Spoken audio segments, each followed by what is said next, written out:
of Central Florida, you're listening to the most electrifying show in media. A Neighbor's Choice. I'm your host, your neighbor, David Granosky. So glad to be back with you for hour two of our program, coming to you on FM, AM, and worldwide on our website, aneighborschoice.com. Happy to have an opportunity to learn and grow and get to the facts of the matter of the different issues that we face, including the threat of World War III, which is top of mind for those who are paying attention to what's happening in Ukraine. It's a disaster. Didn't need to happen. None of this stuff should be happening. But here we are. We have folks running the show in D.C. who simply seem to have absolute contempt for the American people in terms of what's in our best interest. And they're not guided by what could be considered any kind of ethical consideration for reality and even strategic empathy. It doesn't seem to be there. And yet, they continually double down on the same ridiculous nonsense because they're drunk on power, they're arrogant, and they don't feel like they have any excuse but to slam the pedal to the metal. Joining me to unpack some of this is a great mind for understanding foreign policy. He's a veteran of the CIA and the State Department's Office of Counterterrorism, Larry Johnson. How you doing, sir? I'm well, David. How are you? I'm doing great. And I saw this story I wanted to start off with, this piece that you referenced in your website, sonar21.com. People can check it out, where Seymour Hersh, the great journalist, has a new expose on his Substack. You say Cy Hersh does it again, and it's about this Nord Stream pipeline, and his sources tell him it was exactly America that took it out with Norway, right? Yes, yeah, and the story's true. Cy, since that article came out, Cy has gotten additional confirmation. I got confirmation through one of my former colleagues at the Central Intelligence Agency. This individual sent me a note reminding me, I had forgotten, that base, that place in Panama City, Florida, is actually the headquarters for the CIA's maritime unit.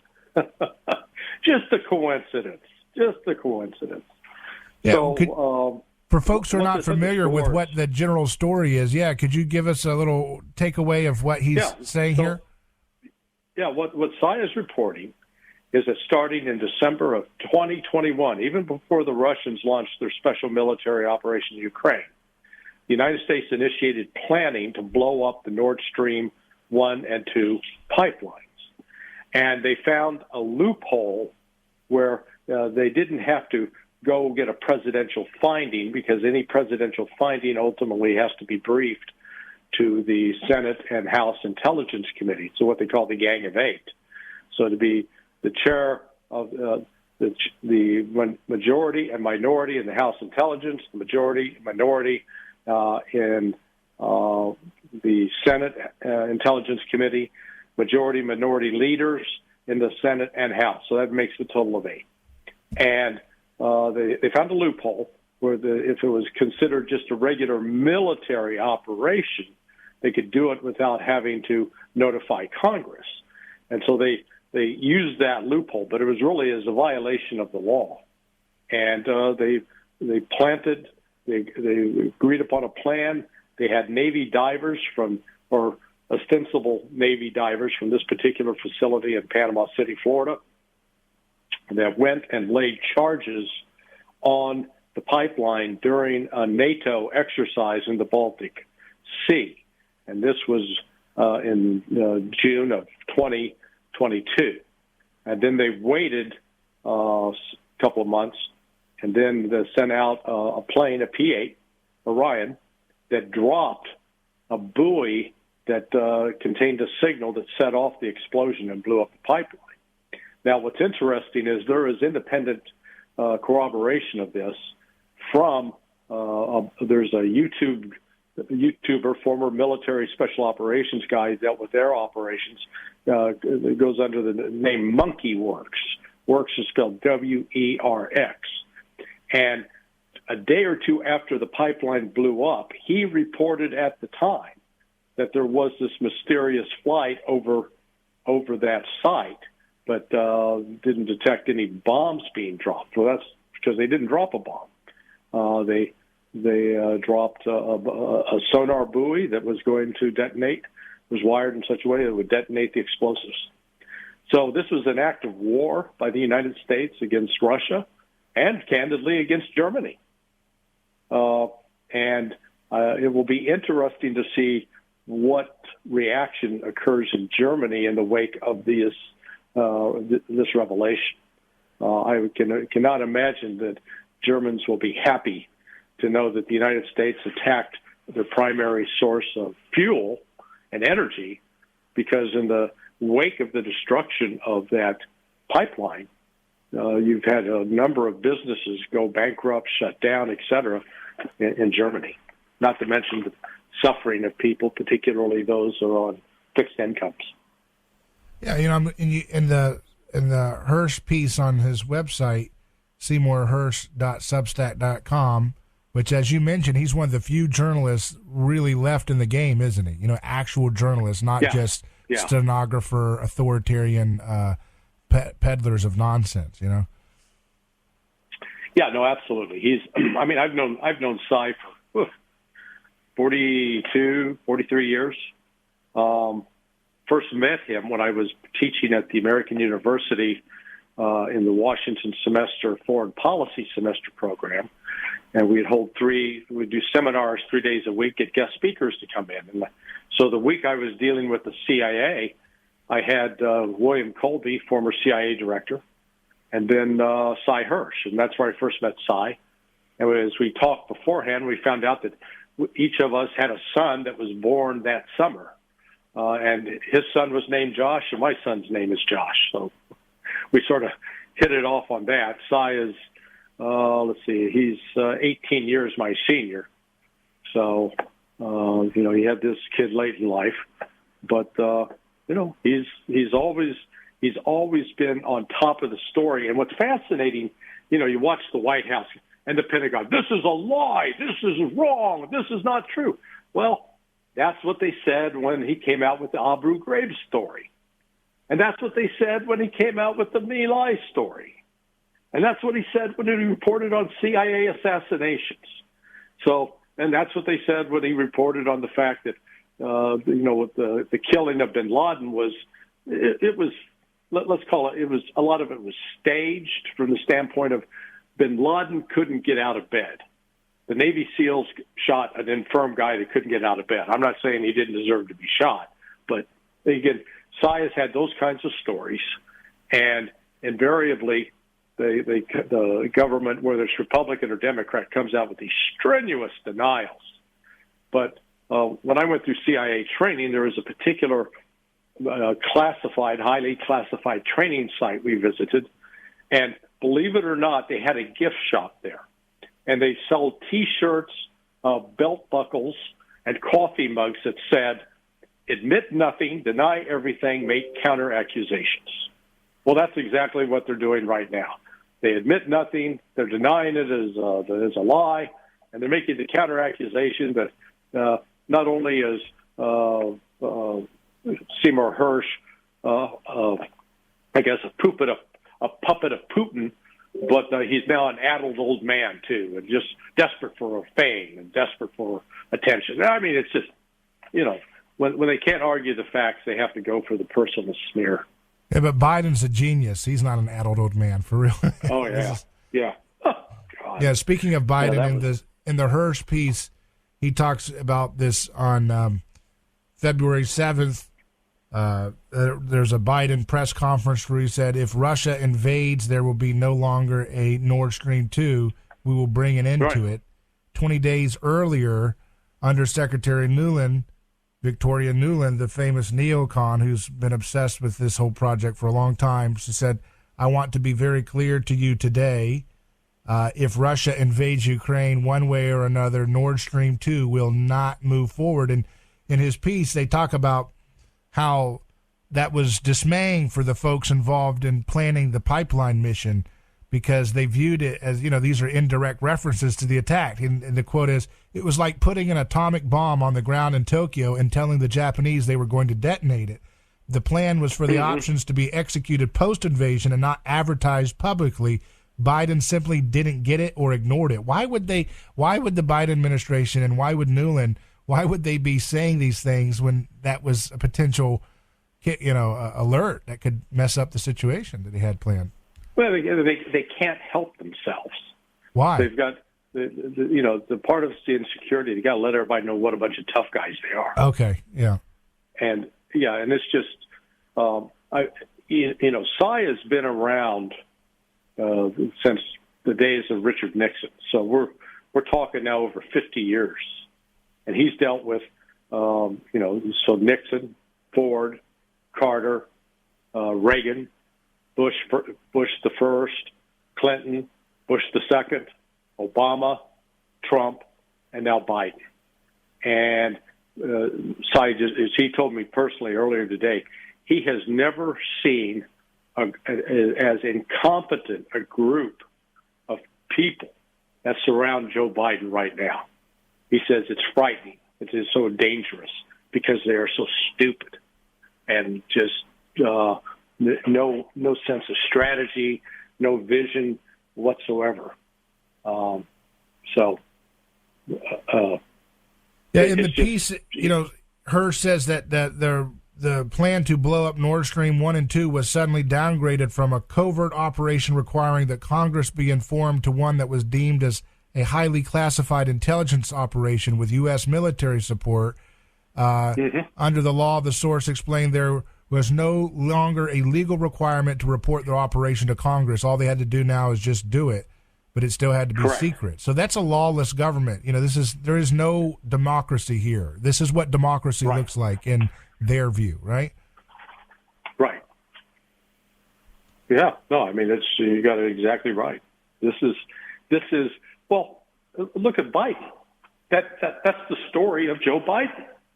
He has become a multimillionaire while on a government salary through corruption and has gotten away with it.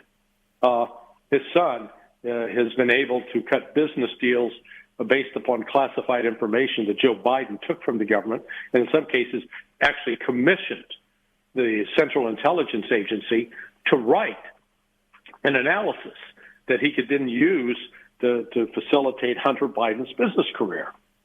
So we're dealing with an unprecedented level of criminal activity, and it's just nobody seems to care.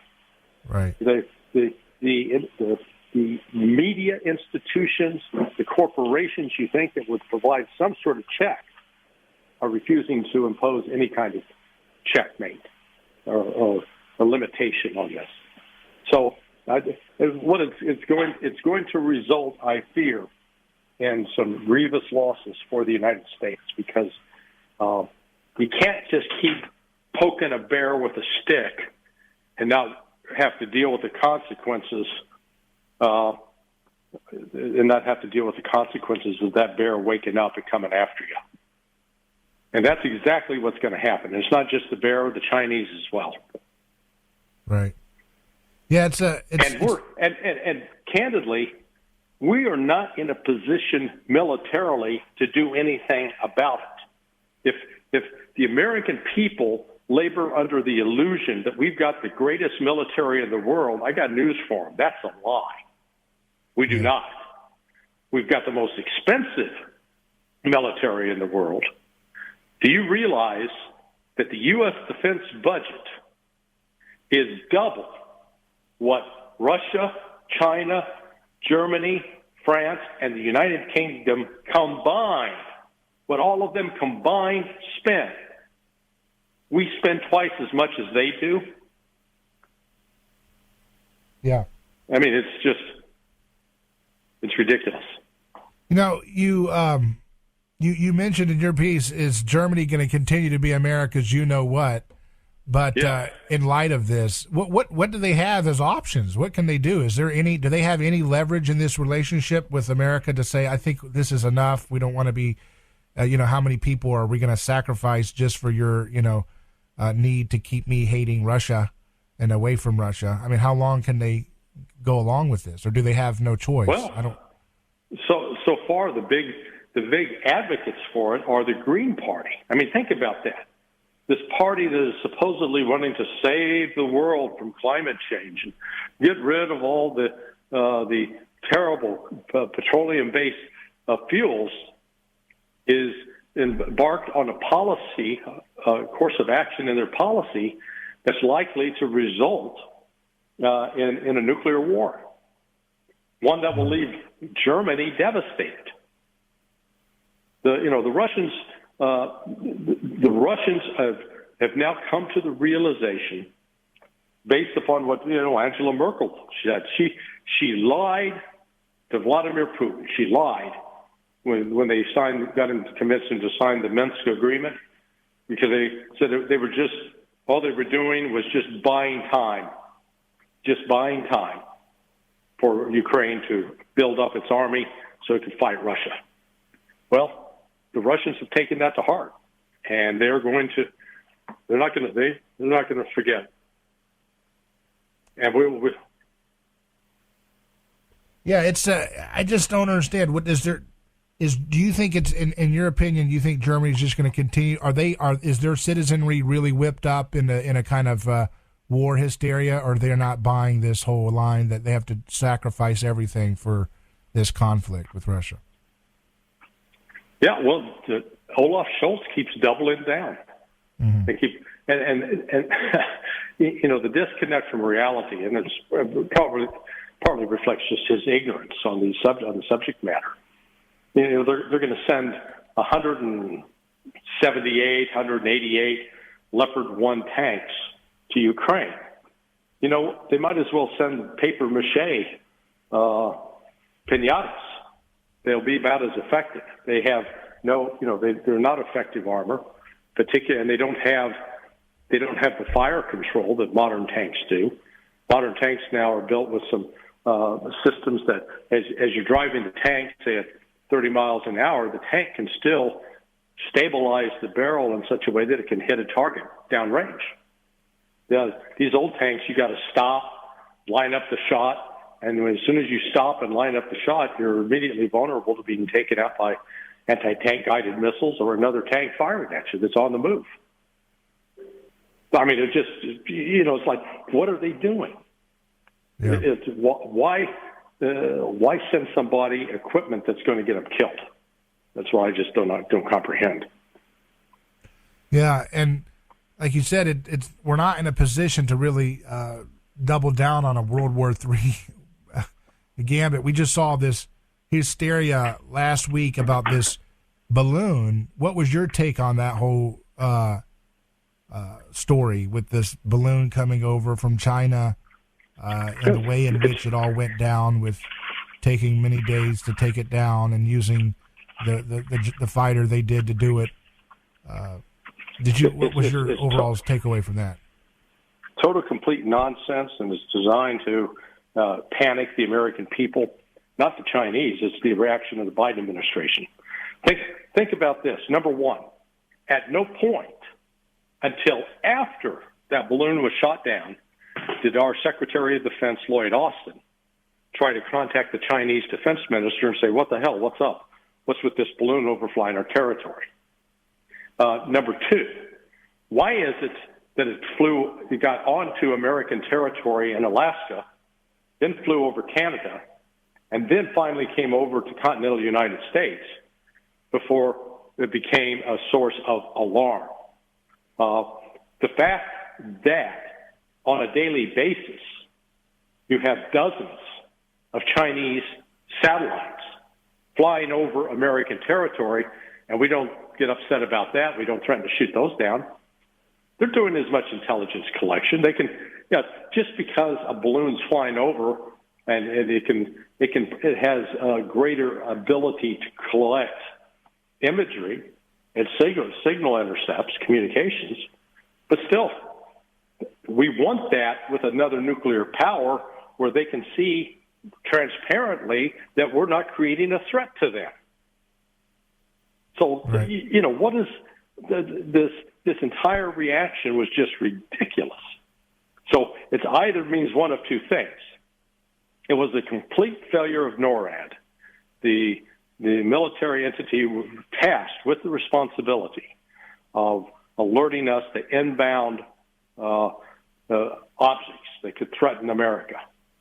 Or they knew about it and just didn't want to, they didn't think it was enough of a threat, and then the people around Biden got a hold of it and decided to make a political thing out of it, to show him as a tough guy shooting down the Chinese on the eve of the State of the Union. I think it's really the latter. But in the process, they were so stupid they didn't realize how ridiculous it makes the United States look using what is it, a $330 million or a $33 million aircraft? I forget how much. The Raptor is enormously expensive, and using that to shoot down a balloon. So, we're watching a level of dangerous incompetence. That's the only way I can characterize it. Yeah, it's not a pretty sight to watch people this insecure have world destroying power at their fingertips. It's a very uncomfortable consideration, and I guess we just can't think about how precarious it is, or else we'd be in a pretty maddened state, because when they're this insecure in terms of the DC establishment, there's no telling what might accidentally or intentionally get out of hand. And that I also wanted to, this reminds me of what I saw today in Revolver News, a link to ValiantNews.com about a video purportedly showing Ukraine using chemical weapons on Russian troops. Again, we're told that we're fighting for democracy and free speech and all these little Mickey Mouse values over there. That's not what we're seeing here. We're seeing a lot of horrific stuff that really reveals a lot about what DC values. Correct. Well, Larry Johnson, I really appreciate having you on, and I want folks to go to your website, sonar21.com, to see more of your content, sonar21.com, to check out your blog, and your firearms training is there as well for our Florida listeners. Thanks again. Hey, thank you, Dave. Always a pleasure.